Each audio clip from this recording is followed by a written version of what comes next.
enrollment. Sa pag-check ng enrollment, actual nating binibilang ang total enrollment, mga conditional cash transfer o Pantawid Pamilyang Pilipino Program recipients ng Department of Social Welfare and Development, transfers in, transferees out, at dropouts. Inaalam din natin kung ilang shifts meron ang isang classroom at kung ito ba ay monograde o multigrade class. Ngayon, ay iisa-isahin natin kung ano-ano ang ibig sabihin ng mga ito.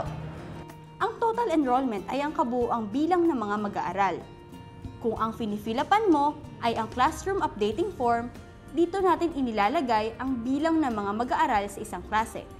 Kung ang finifilapan mo naman ay ang school-wide updating form, dito naman natin itinatala ang kabuuang bilang ng mga estudyante sa buong eskwelahan. Binibilang na magkahiwalay ang mga mag-aaral na lalaki at mag-aaral na babae. Huwag nating kakalimutan na isama sa pagbibilang ang mga mag-aaral na absent sa araw na isinagawa ang data updating. Ang mga dropouts naman ay hindi isinasama sa pagbibilang ng total enrollment. Ang transferees in ay mga mag-aaral na lumipat mula sa ibang paaralan, pampubliko man o pribado. Samantala, ang mga transferees out ay mga estudyante na lumipat sa ibang paaralan, pampubliko man o pribado. Maaari mong pagbatayan ang bilang ng mga kumuha ng Form 137 o Permanent Record mula Hunyo. Ang dropouts ay mga mag-aaral na lumiban sa klase bago pa man ang itinaktang pagtatapos.